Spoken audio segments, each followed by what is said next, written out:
Translation by Srila Prabhupada, followed by purport.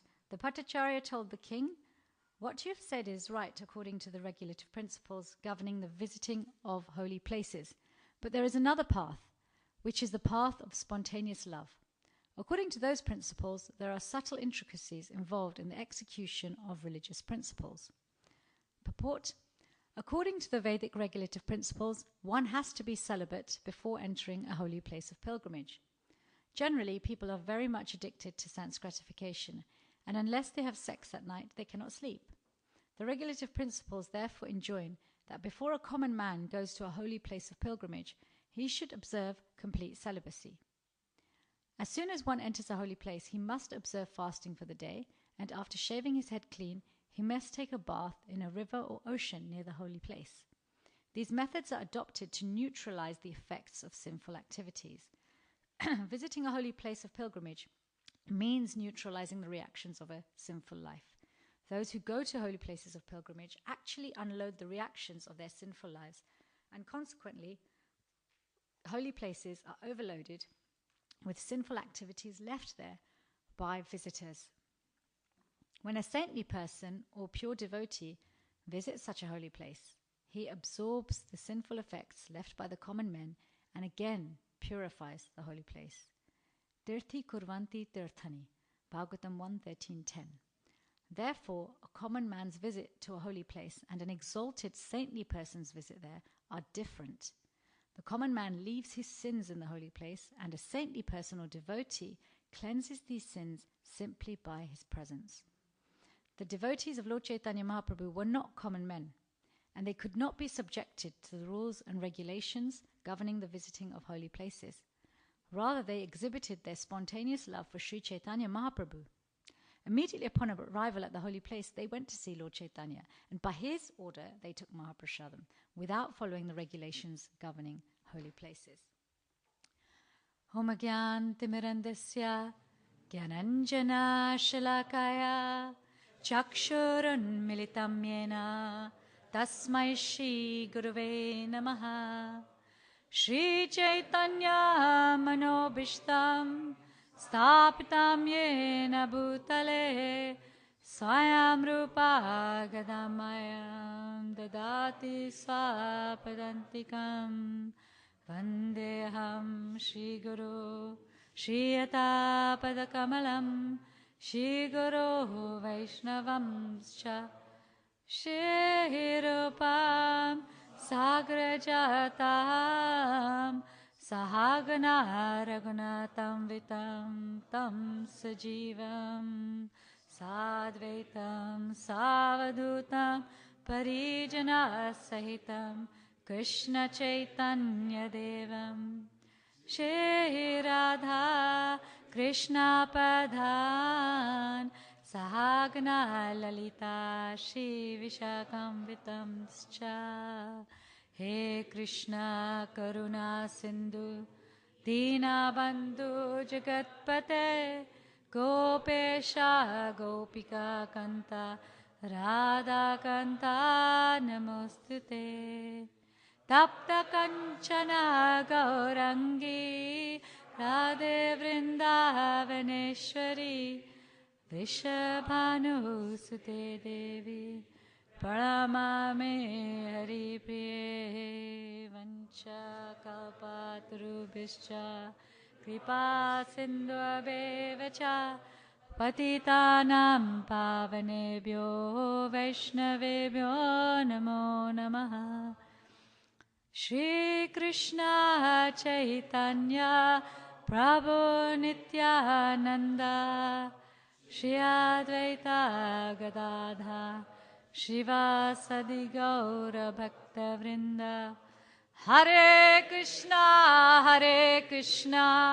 Krishna Krishna, Hare Hare, Hare Rama, Rama Rama, Hare Hare. So I'm going to just read the translations beginning from verse 104 and then stop at 112.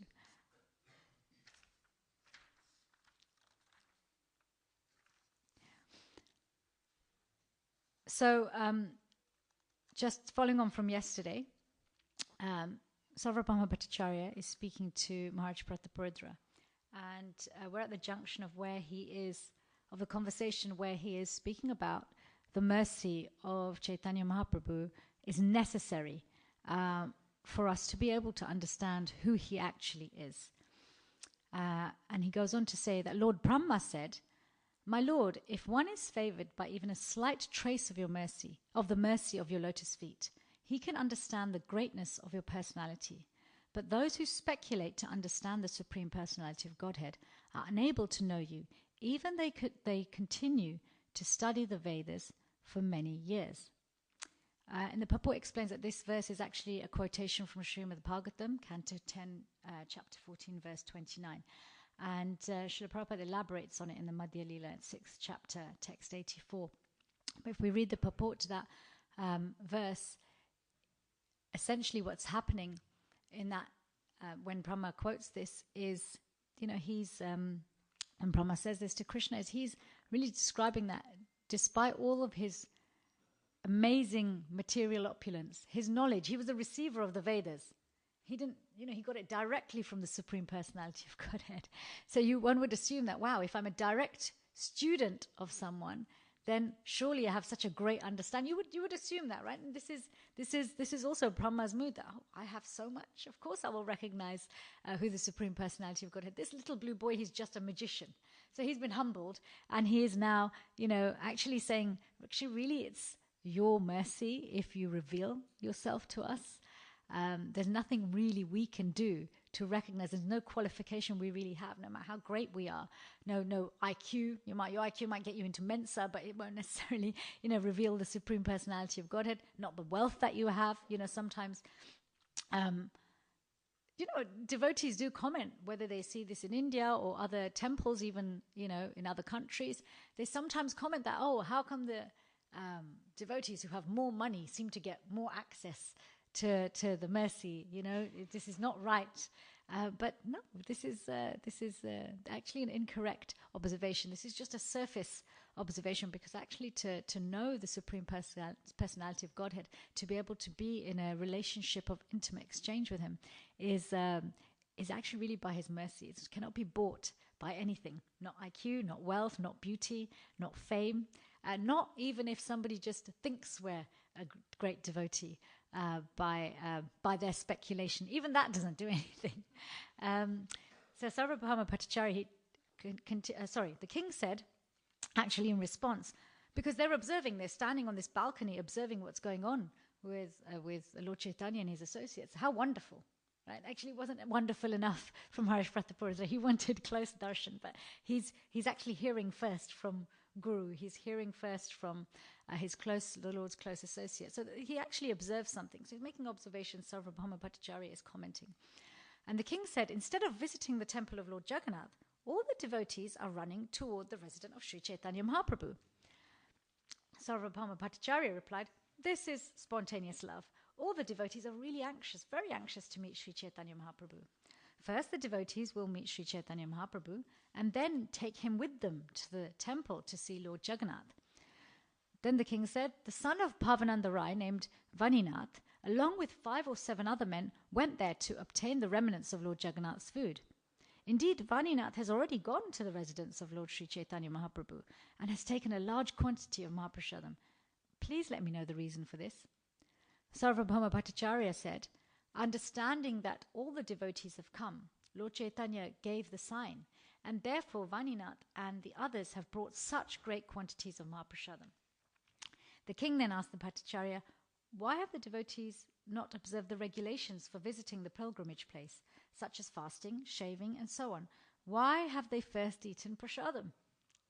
The Bhattacharya told the king, what you have said is right, according to the regulative principles governing the visiting of holy places. But there is another path, which is the path of spontaneous love. According to those principles, there are subtle intricacies involved in the execution of religious principles. So, sometimes when we're given sets of verses, because there might not be a purport or a long purport, it's usually because there's narration. And the narration is generally descriptive, and there's not so much to comment, but there's so much in this narration, because actually it's not just a description, it's Sarvabhauma Bhattacharya's commentary on what Maharaj Prataparudra is observing. And it's interesting because as the pure devotees do, they're so closely connected with the Lord, even when they're in dialogue with others, they almost have out of compassion, they anticipate where the conversation might go. And it's interesting that before Maharaj Prataparudra even asks and starts to notice and express discrepancies or things that might be unusual in the activities of Lord Chaitanya and his associates, Sarvabhauma Bhattacharya is already anticipating and preempting and prepping his consciousness, but actually already starting to express to him, before he's asked the question, that to understand Krishna, to understand the Supreme Personality of Godhead, requires his mercy. And so he's quoting from Bhagavatam. Okay? And he's adding to that actually this is no less for any avatar of the Lord, including Lord Chaitanya, where he's actually come in disguise. Okay? And it's interesting because Krishna didn't really hide too much who he was, and he wasn't recognized. Right? His activities were great. His activities were super excellent. They weren't able to be repeated by other human beings. He did have special markings on his hands and feet, which were visible to all. And yet, even Duryodhan failed to recognize him. Indra failed to recognize him. Brahma failed to recognize him. Now, you might say, well, Duryodhan was antagonistic. That's why he didn't. But actually, Krishna showed his opulence to Duryodhan. Right? He showed a partial universal form. Magic tricks, Indra and Brahma were part of Krishna's Leela. They were observing Krishna's Leela directly.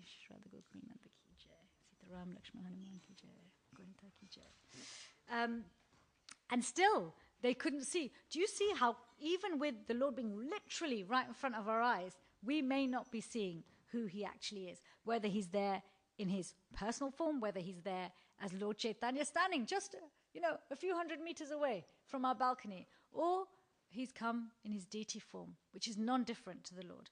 So this, he's already priming us that, actually really, when he lets us in, and by his mercy and the mercy of his devotees, really that's when we start to see who he actually is. And this mercy factors, we all have this, because we are little offshoots of the Supreme Personality of Godhead. We're mini-me's of Krishna, okay? Partial manifestations in many ways. We also have this. People can really only know us if we let them in, isn't it? So why should it be any different? Someone can know our waist measurement, our height, how many degrees we have. They can know a description and narration of our entire childhood activities. They can even maybe predict our future. Maybe they're an astrologer. They know what our future activities are going to be. But unless we let them in, they're not going to necessarily understand us, what motivates us, what will let them come close to us. Does that make sense? So why would Krishna be any different? The Vedas are like understanding his supplementary aspects, his aspects that allow us to approach him. This is my boundary, this is how much you can know about me for now, until I know you're really serious, until I know you're really invested. So Sarvabhauma Bhattacharya, he's already kind of anticipating that. Before you start asking questions, just remember, don't rely on these observations to be conclusive. Don't rely on what you observe, your own mind, your own senses, your own intelligence, to be able to tell you what's actually going on. Because we're so reliant, right? Seeing is believing. And yet we pay money so that seeing isn't believing. We go to magic shows, right? Right? Illusionists, magicians, they're so famous, they're so appreciated, we're so wowed by them. So we're like, yeah, seeing is believing, but I'll pay you money to put me in illusion. So this is a really, really important point that Sarvabhauma Bhattacharya is already making in preparation for the rest of the conversation.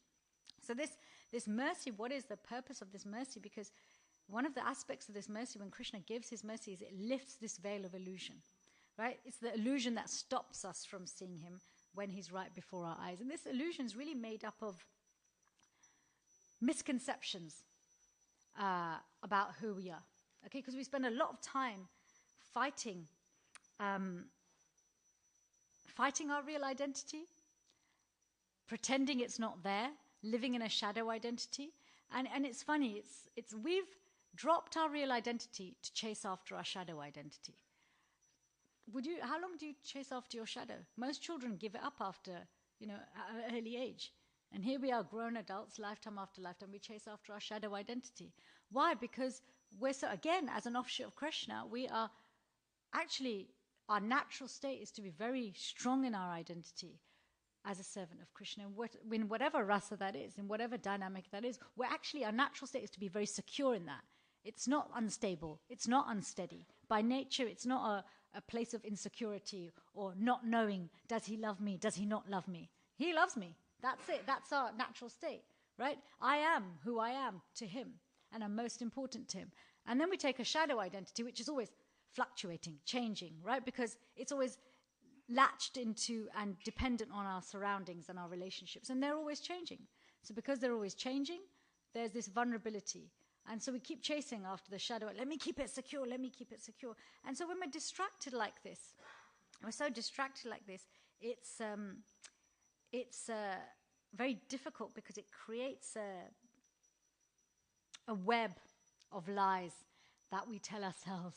This is what the illusion is. It's not some mystical fog that clears, when Krishna reveals, gives us his mercy, that mystical fog clears. And right before our eyes, the entire spiritual world reveals itself with these eyes. No, there's actually awakening in the heart that when he reveals himself, we start to understand.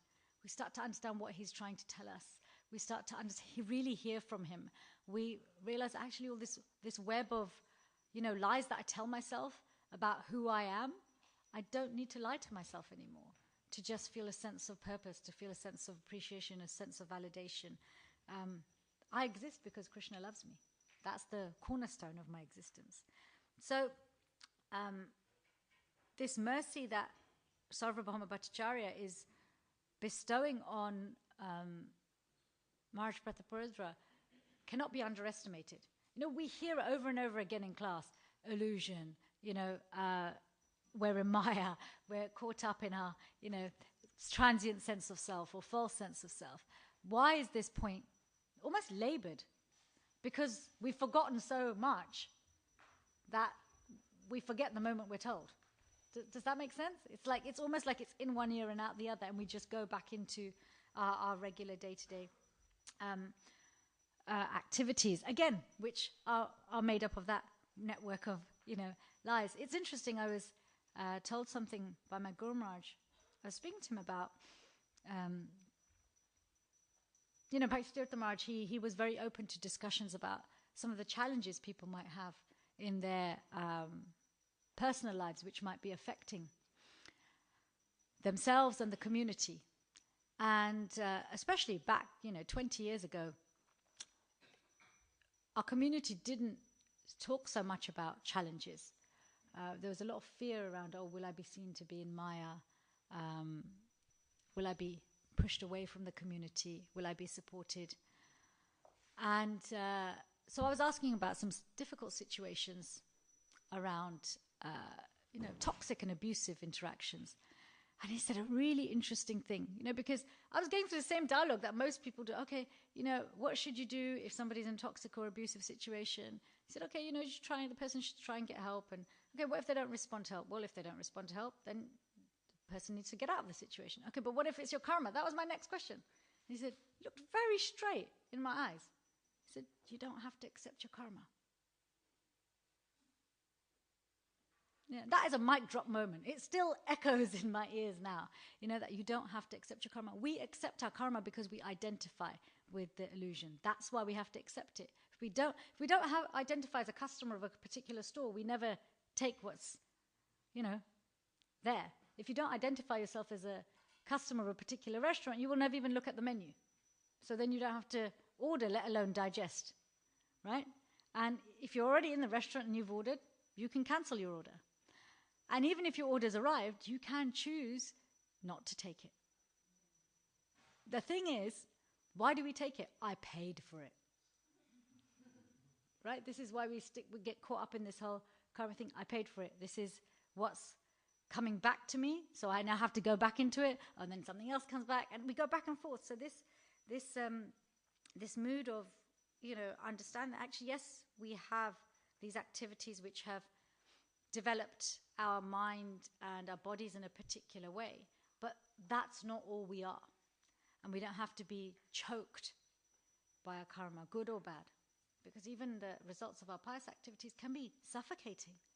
People feel burdened by their opulence, believe it or not, just as much as they feel burdened by their suffering.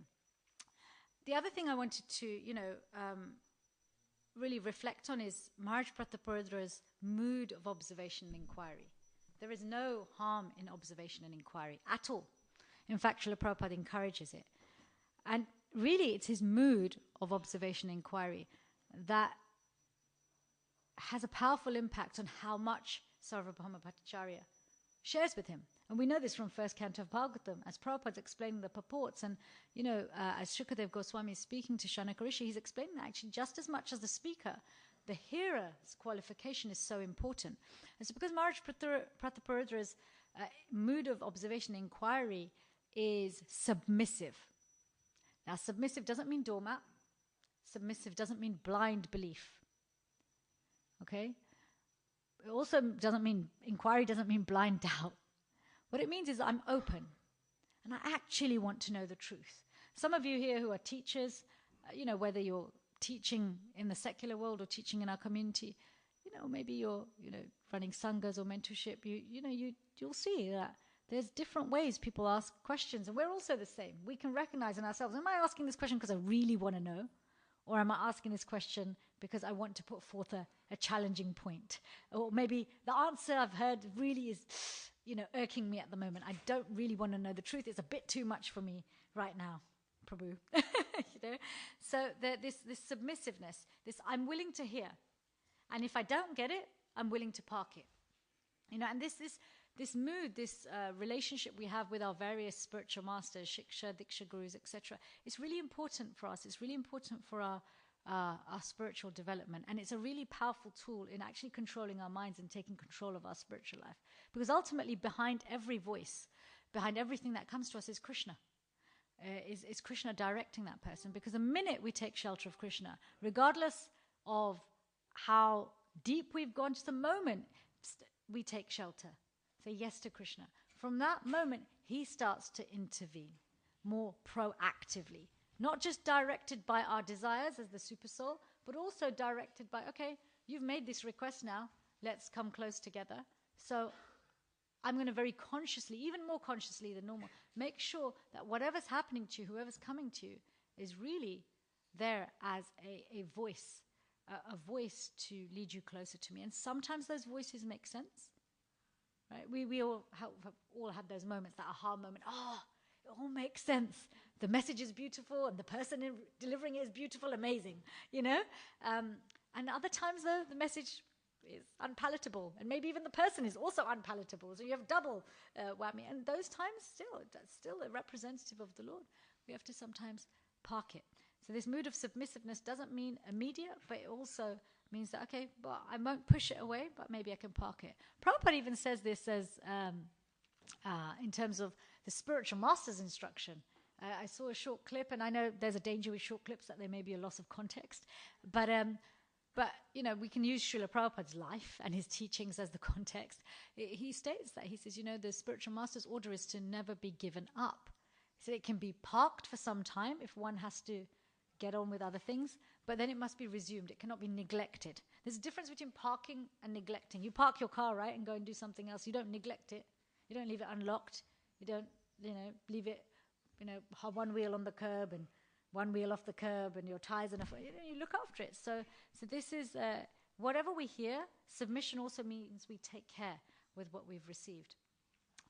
So this guidance of souls who are close in affection to the Lord is necessary, whether they are our Diksha Guru or otherwise. Because the pure devotees, as we're hearing from this verse and this purport,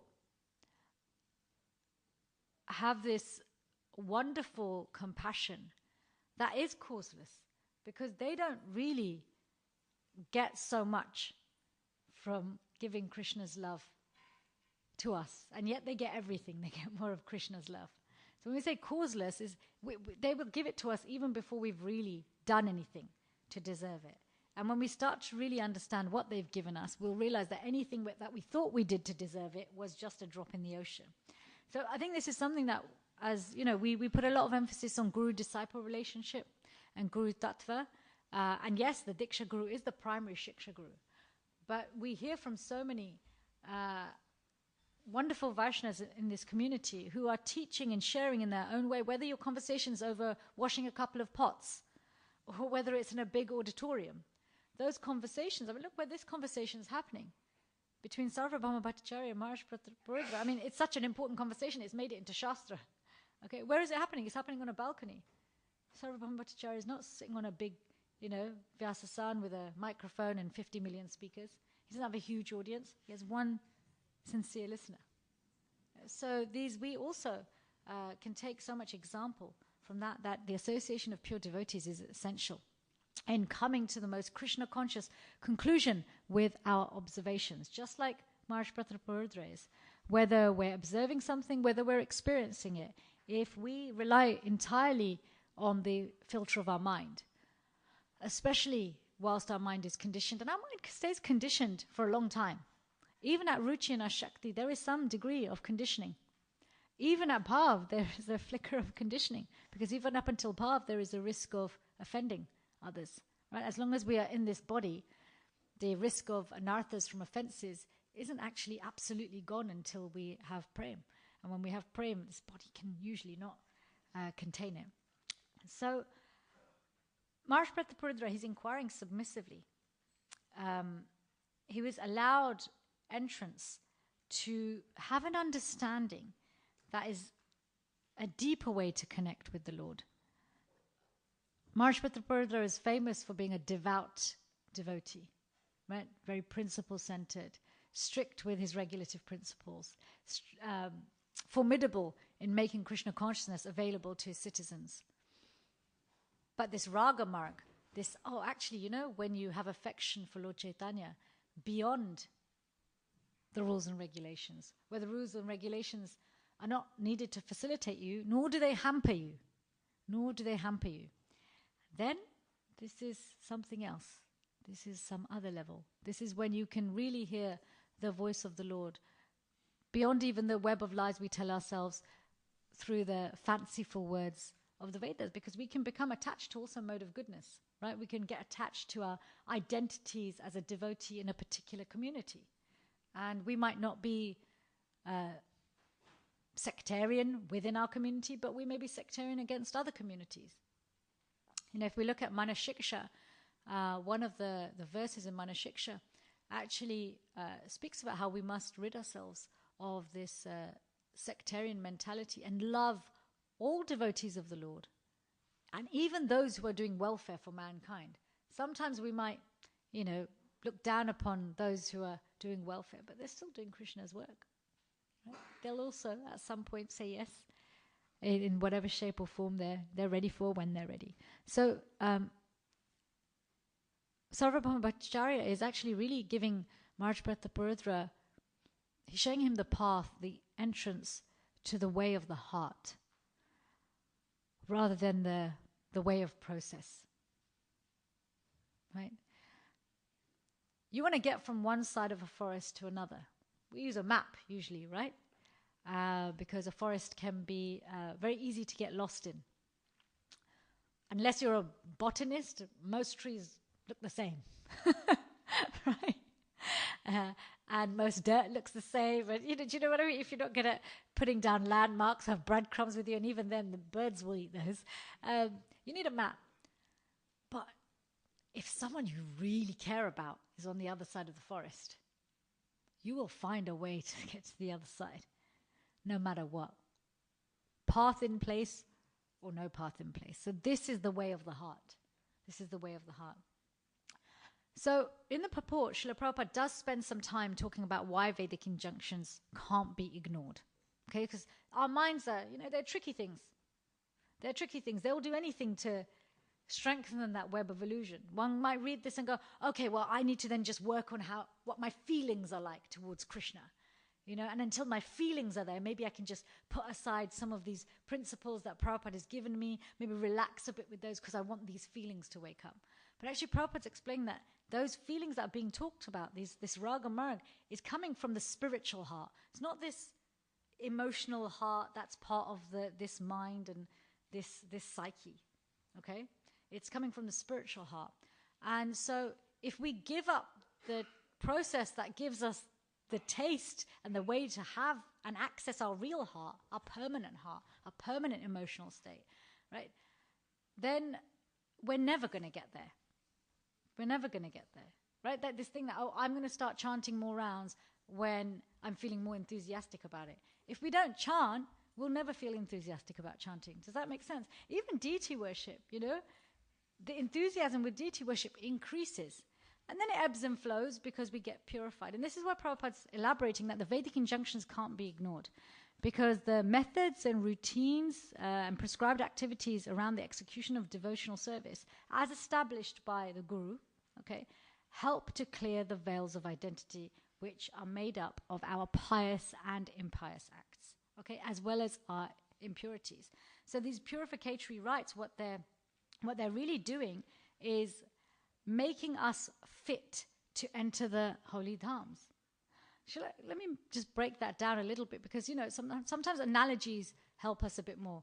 Anyone here gone swimming? I'm pretty sure most of you have gone swimming. I expect to see loads of hands up. When we go swimming, what do? A preliminary thing to get into the swimming pool is what? You have to take a shower. Now I think, well, hang on a minute, the water's clean. In fact, it's got chlorine in it. If anything, if I go in there, I'll probably be cleaner than before I went in. But what we're doing is we're taking a shower before we go in. Yeah, don't dump too much of your stuff in here. There's only so much chlorine we can put in the water, right? So you wash yourself off as much as you can before you come in here. Okay, so this is why we have preparatory measures before we approach the deity. We have archmen. We wear clean cloth. We take a bath. We have routines, things that we follow, things we do before we go to the holy dham. We also, most of our purification is done through mantra. We have been prescribed the most powerful process, not just for purification, but to enter the heart of the Lord and to allow him to enter our heart more deeply. So Prabhupada's saying don't ignore these, because until we are really at a point where we're not doing these things out of duty, we're doing these things to develop love, but even more so we're doing these things compelled by love. Right? If you love someone, if you actually love Krishna, why would you approach him dirty anyway? Does that make sense? And if it happens to be by accident, it's just an accident. Just like when you're looking after a baby, you generally approach your baby clean. Mothers don't go, hey, let me take my dirtiest hands to clean. They're like, oh no, I don't want to infect my child, let me be clean. But if it's immediate, the child needs immediate attention, they will run because it's a heart thing, isn't it? It's not just mothers, fathers too. This parental, this strong pull. And it's not just in parental relationships. Anywhere where there's meaning, when there's a heart connection, the rules and regulations we put aside not out of neglect, but because the heart pull is stronger. So you'll see these devotees in Raga Marg, they don't neglect the injunctions of Shastra, but they're compelled to do them out of love. And if we see any discrepancies, the discrepancy is also out of love.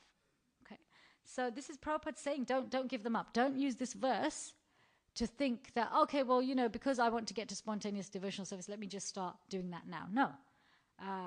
In fact, actually, as our love for Krishna awakens, that natural affection for him awakens, why would we want to embarrass him and the process that he set up by exhibiting something that's contradictory? Does that make sense?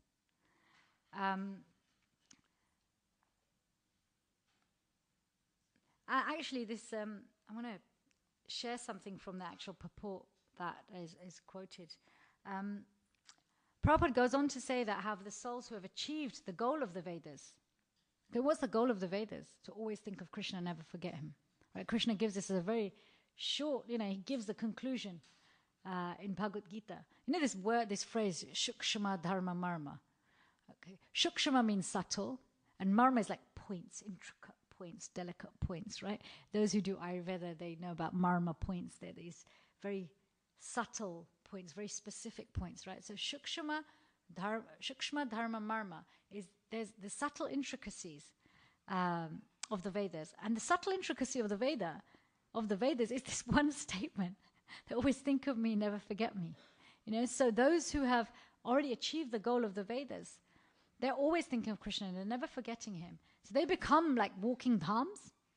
They become a walking temple, a walking holy place. Because not only is the Lord manifest in their hearts for them, but also for others. And where the Lord is, so is his abode. Okay? And there's this. Now when we think of holy place, anywhere where the Lord is worshipped is a holy place, isn't it? Anywhere. Even your own homes. And then you have the dhams, where the Lord actually has his pastimes. Now, the difference between dhams and holy places is an interesting one. The dham is like an embassy. Okay, it's non-different. An embassy runs by the rules of the country of origin. Everything happens exactly like the country of origin, not the country where the place is. And so it is, and the dham is eternal. Whether it's manifest or unmanifest, the dham is eternal. Okay, it's not an expansion, it's not temporary, it's always there. Even the dham lasts beyond the creation and destruction of the material world. Right? So Goloka Vrindavan, little Vrindavan that we go to now, which seems to be shrinking and getting busier and busier. Yeah, it's been busy, it's been crowded, it's been empty, it's been covered with forest, it's been fully manifest, all of these things, but it never disappears. Whether Brahma's asleep, awake, whether, it's the end of Brahma's life, it actually never disappears. It's always there. Whereas the holy, and so it's always pure. Okay, it's always pure. It doesn't need to be purified. So constantly a state of purity. So actually, even for those souls who always think of Krishna and never forget him, they get a break. They don't have to be going there to neutralize other people's karma and absorb it. Right? They're not going there to refresh the place. They're going also to be refreshed, which is why serious devotees do. If not physically, at least in the mind, live in the dhams. Whereas you look at a holy place is like a portal or a tirtha. It's a gateway, it's an entrance to the Lord's heart, the Lord's abode. So it comes and goes, it's destroyed, it's created, and its potency fluctuates. Its potency needs to be refreshed by the bhakti and the practices of the devotees there. But of course, people come, as it's explaining here, and they come to have, so many people come here. Everybody's praying for something. How many are praying to surrender completely? Right? But we all have to start somewhere. And so these great souls, when they come to places, not wanting to offload, but coming really to give, that is like a walking, talking dham. Just neutralizes, not just neutralizes, purifies and transforms. And this is what the dham does as well, purifies and transforms. So this is an important point to remember in our temples, also in our homes, that in our homes, if we have temples, the strength of our temple is, yes, dependent on the regularity of our worship and our sincerity and supplementary practices, our sadhana. But it is also dependent on who comes to our home. Who do we entertain in our home? Who speaks in our home? We really should all have a culture that our homes become, for whatever frequency you can manage, twice a year, once a month, once a week, 5 days a week, whatever you can manage, some katha is going on, some kirtan is going on in the home. So, the pure devotees, they take refuge in the dham. Pure devotees purify the holy places, but they never have the mentality that I'm here to purify. They're not consciously going, right, I'm here, I'm a walking dham, I've arrived to purify all of your hearts and absorb all of this sin. No, they don't have this mood. In fact, the mood of somebody like that is they're usually very, it's not something they do consciously. It just happens. And we feel like this when we're around great souls. We feel like a great burden lifting. But often when we're around great souls, the mind tells us, don't go near them. Isn't it? And that's when we need it the most. Let's go near them when the mind says no. Actually, Prabhupada mentions this purport to Canto 1, chapter 13, verse 10. And I just wanted to just share a little bit of his purport, just to elaborate on this point.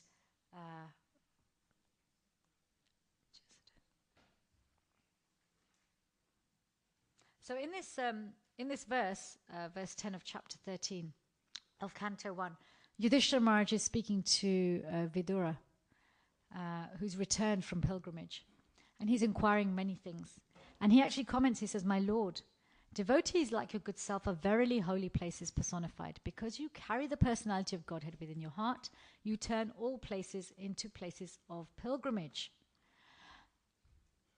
So this is what I mean, in our homes, if we invite personalities to speak, if we serve them, they don't just purify, but they actually turn that space into a place of pilgrimage.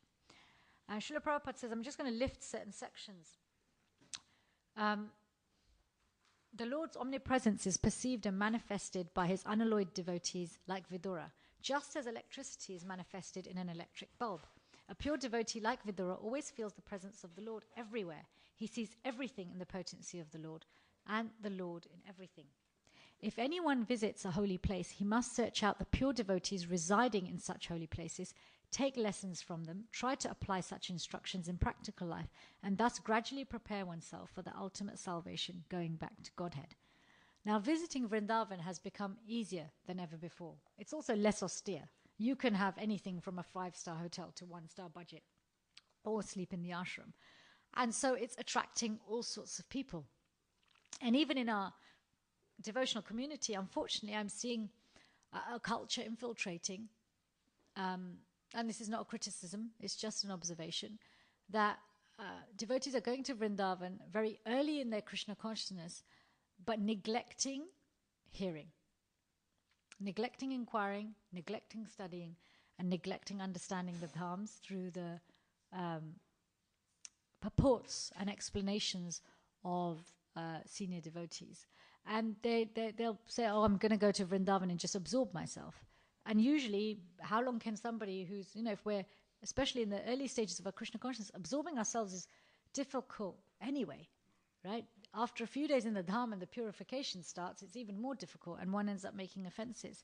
So yes, visiting Dham is definitely a necessary parameter, an aspect of Krishna consciousness. But we should try as much as possible, as Prabhupada is recommending very strongly here, that we go and we hear.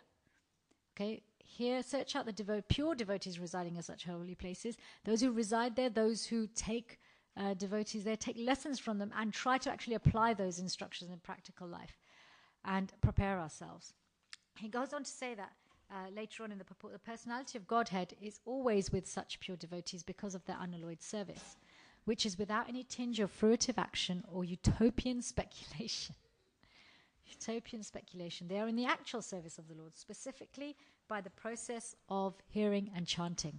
The pure devotees hear from the authorities and chant, sing, and write of the glories of the Lord. Mahamuni Vyasadeva heard from Narad, and then he chanted in writing. Shukadev Goswami studied from his father, and he described it to Parikshit. That is the way of Srimad Bhagavatam. So by their actions, the pure devotees of the Lord can render any place into the place of pilgrimage, and the holy places are worth the name only on their account. Such pure devotees are able to rectify the polluted atmosphere of any place, and what to speak of a holy place rendered unholy by the questionable actions of interested persons who try to adopt a professional life at the cost of the reputation of a holy place. Okay, so because all sorts of things, go on. Why did I want to share this purport in conjunction with the current purport? Really to emphasize that, this Vaidhi Bhakti that Prabhupada's given us, that is not just Prabhupada's given us, but he's given us, which he's inherited, received from a very well-established, really strong sampradaya, unbroken, okay, recently re-established by Lord Chaitanya himself. It's a necessary stepping stone to this spontaneous attraction. The devotees who were closely associated with Lord Chaitanya, who, Maharaj Pratapurada was observing, well, some of them have gone to get the Maha of Jagannath, and they're waiting for a signal from Lord Chaitanya saying, yeah, come, everybody's arrived, let's have prasadam here. They've recognized who the Supreme Personality of Godhead is. And to go, okay, I'm not sure if you're God, so I'm going to just go to the temple. This is not spontaneous love. It's actually, I know who you are, where you are, how you're speaking. You've come in the guise of a devotee, but you're actually the Supreme Personality of Godhead. So if you tell me, bring prasadam now, I will bring it now. I'm not going to defy you. You know, you're hungry, you want to feed your Vaishnavas, I want to please you. Does this make sense? So we can't bypass this Vaidhi Bhakti. At the same time, we shouldn't dismiss Raga Marg. So we, again, with this black and white thing we have, right? Okay, well, for me to be able to stick to the principles, I've got to pretend that spontaneous devotional service doesn't exist. No, it does. And it's available to everybody. We will all get there because we already have it. It just needs to be uncovered. So we can have both. We can understand, maybe I'm not there yet, but one day I can get there, and give ourselves permission to have these conversations. And in this way, we won't lose enthusiasm. Enthusiasm is so necessary. We know this from Nectar of Instruction. We know this from our own lives. And enthusiasm, not just the feeling of enthusiasm, but what Prabhupada defines it as, which is endeavoring with intelligence. Endeavoring with intelligence. And if we wait for enthusiasm to just be a feeling, it's very short-lived. Enthusiasm is a complete, state. We're not just feelings. We have thoughts. We act. Enthusiasm, Prabhupada gives it as a verb. So when we understand that, yes, I'm here, but actually the goal is possible, there's different stepping stones, and there are people in our community who are also getting to those different stepping stones, who are ahead, and they're allowed to be that way, and I'm allowed to become that as also, then it keeps us enthusiastic. Okay? It allows us to keep endeavoring with intelligence, because we must take more control of our own spiritual lives. It can't be passive. Anartha Nivritti and preparing ourselves to receive what's to come is a conscious activity. Okay? If it's passive, it takes a long time. So, I just want to conclude with that, we all want to get to the point where we're doing all the things that please Krishna and Guru because we're compelled by love. But we can't bypass the principles to get there, nor should we ignore the fact that actually it's most natural for us to be compelled by love. And I would say, when you go home, have a think about why you have affection for Krishna, why you're interested in Krishna. And this is a good exercise for us. I find it useful because it reminds me, one, that, wow, I've got so much to be grateful for. But secondly, that it's not quite unconditional yet. It's not quite spontaneous, because spontaneous means, why do you love Krishna? I don't know. I just do, right? This was Janani. Someone asked Janani, a child asked Janani Prabhu, what's Raga Nuga Bhakti? And Janani Prabhu asked them, he said, do you love Krishna? They were like, yes.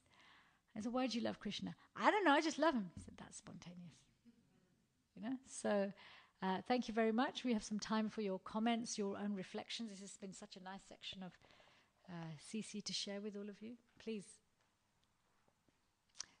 Do we have a mic for Prabhuji?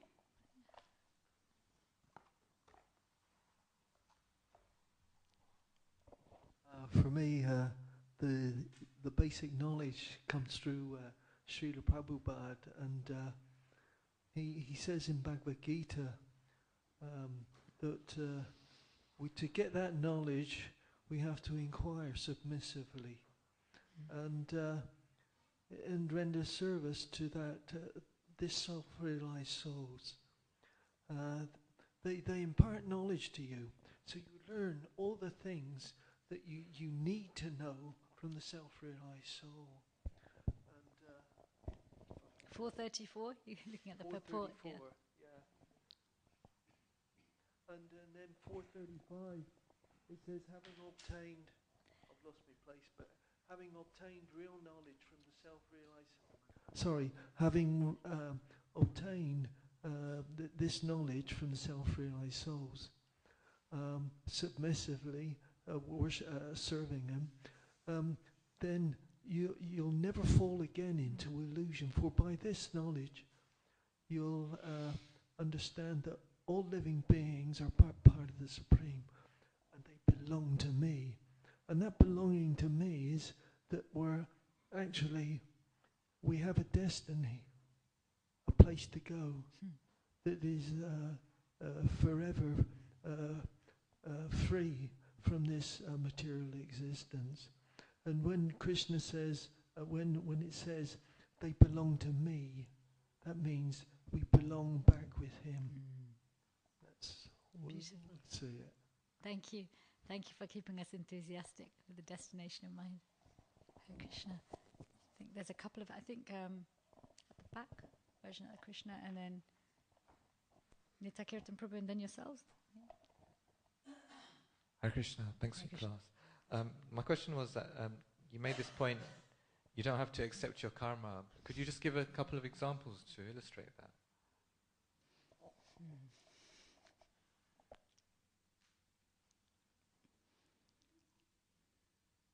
You want examples in terms of to help you to understand the concept better?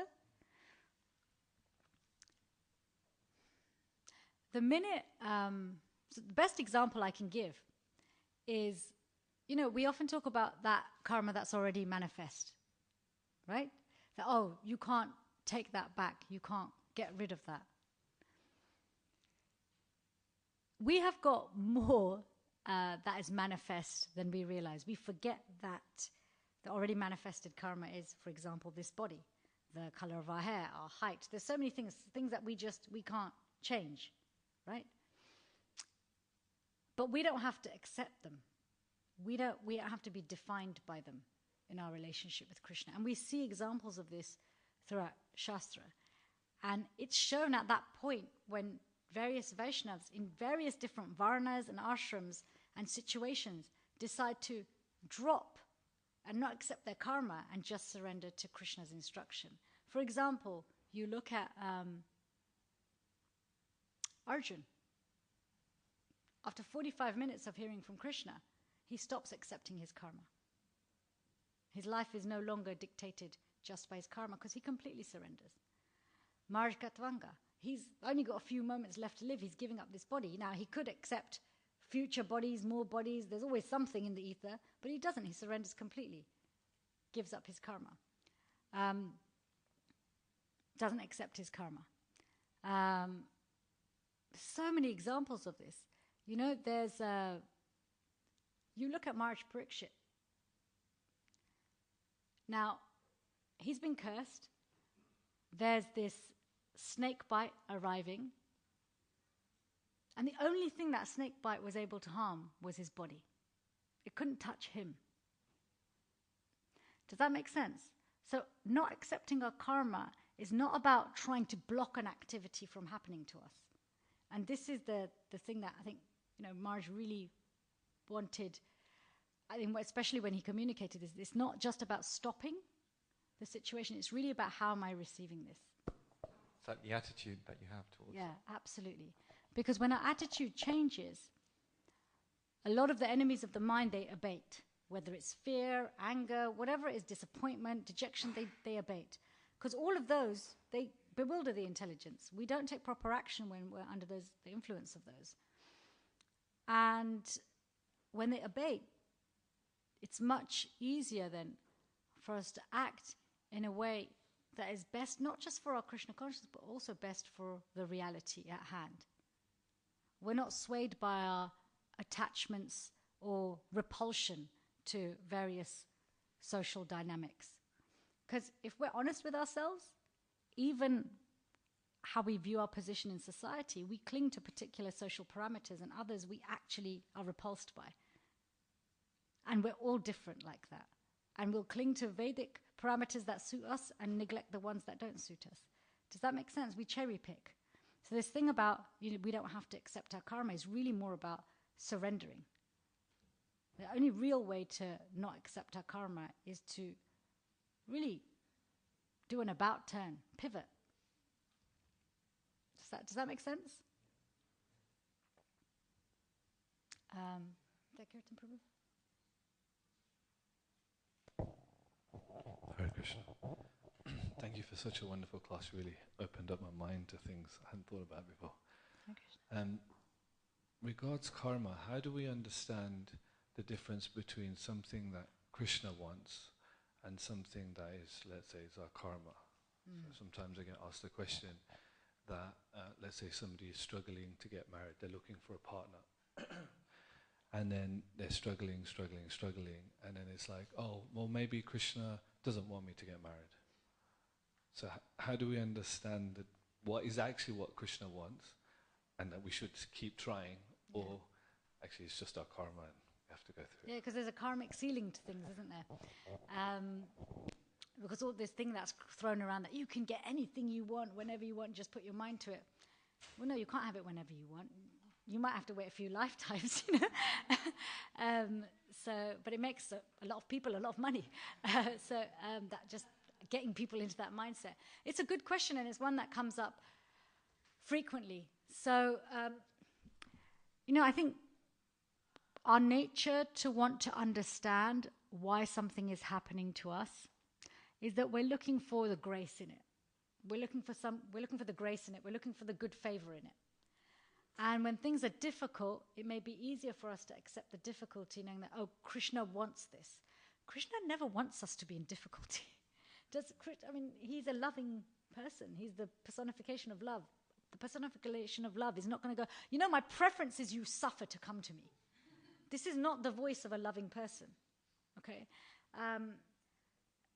His choice is always throughout Shastra, come to me, always think of me, never forget me, come to me. You'll be so happy if you come to me. Be so happy if you just do what I say, you'll be so happy. You won't come back, you won't have to suffer anymore. So everything is directed by that. Whether we experience suffering, happiness, gratitude in response to it is largely down to how we view it. So whether what we're experiencing is a test because someone's karma-free and liberated, and Krishna is using them as an example, whether it's the consequence of an offense, or whether it was just some karma that's due to us. Maybe we were really rubbish at finding a partner, we were really rubbish to someone in our previous life, so it's taking us time to find a partner in this lifetime. It doesn't really matter what pathway it's come through. What Krishna's really wanting is, how are you going to use this to show me that you're serious about us? Right? I was reflecting yesterday on, Bhakti Maharaj often reminds us that Krishna consciousness is the greatest romance. And there's no such thing as obstacles. This is in Bhagavatam, 3rd canto. There's no such thing as obstacles in Krishna consciousness, just the ones we perceive. And he would always say, see it as part of the adventure. And I was just thinking about romantic films, romantic songs. If you look at we're obsessed with romance.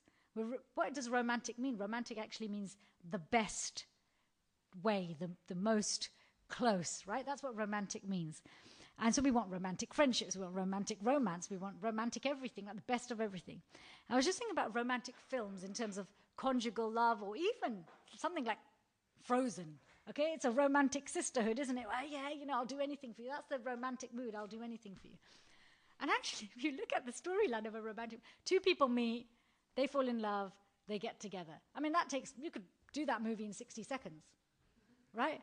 The entertainment, what do we enjoy is the drama. Will they? Won't they? They've got this obstacle. How will they get around this obstacle? And do they really mean that much to each other? And the same in our own lives. Does this person, do I really mean that much? Oh wow, they prioritize me over this challenge that they had. They must really love me, right? So this life is an adventure, and Krishna consciousness is the greatest romance. Really, when we have challenges, if we view them as, this really is about will I, won't I? Krishna's saying, how am I going to use this situation to surrender more, to let go more, to come out of the web of illusion more? I may still have to be a family person. I may still have to work. I may still have to look after this body. I may yet not be having ecstatic symptoms. Okay? But he's saying, how serious are you about me? Right? It's really interesting. We put all these conditions on how people should love us, but we expect Krishna to have no conditions at all. But actually, he's been unconditional the whole time. We're the ones who've put conditions on him. Does that make sense? So I think it's Krishna never wants us to suffer. And I think when people ask, is he doing this to me because he wants it? No, all he wants is, what are you going to do with this situation? That for your long-term Krishna consciousness is going to be the best thing for you. Is that okay? Thank you, Hare Krishna. Do we have time for one more? Yeah? Okay. Sorry, Prabhu, what's your name? Thanks for wonderful class, Mataji. Just one question you might have already told. So you said the difference between dhams and holy places. So we hear that we have Mathura Dham, Dwarka, Mayapur Dham. So wherever God goes, Krishna goes, that becomes dham. And we feel that this is holy place also. So, Yes, both. so how means you differentiate between these two things? Dham is always going to be a holy place, right? When we're making the distinction between a holy place other than a dham, is it's been established. For example, where you put a temple, or whether it's in your home or an established temple. Does that make sense? Or where class is going on? Like one of the reasons Naimisharanya forest is so famous is because look at the katha that's gone on there. Right? And wherever God has had his pastimes is a dham. Okay, where his glories are spoken, where he is worshipped, immediately becomes holy. But the point I was making is it needs to be topped up. Does that make sense? It's not that it's by nature transcendental. It's been made transcendental because of what's being spoken about, what's being practiced. Right? If this will never happen, hopefully, but let's just say, a particular temple is knocked down and it's turned into a block of flats. There'll be the potency will be there, but it will carry through to the degree that that kind of consciousness is still continued to practice in those block of flats, but it'll come to a point where it will unmanifest, dissipate. Whereas the dham, whether it's covered or uncovered, so when Lord Chaitanya was here, the Vrindavan was covered in forest. It was lost. He charged he put in charge the Goswamis to discover Vrindavan based on their realization, not a map, realization. And but the dham hadn't gone anywhere. Does that make sense? It didn't need purifying. It didn't need someone to go, okay, well, we need to invoke the dham with special prayers. No, he just wanted to make the dham visible and available to all. Does that make sense? Okay. Ladies have been quiet with their questions today, and maybe attentively listening, I don't know. Thank you so much for your association. Hare Krishna. Srila Prabhupada ki jai.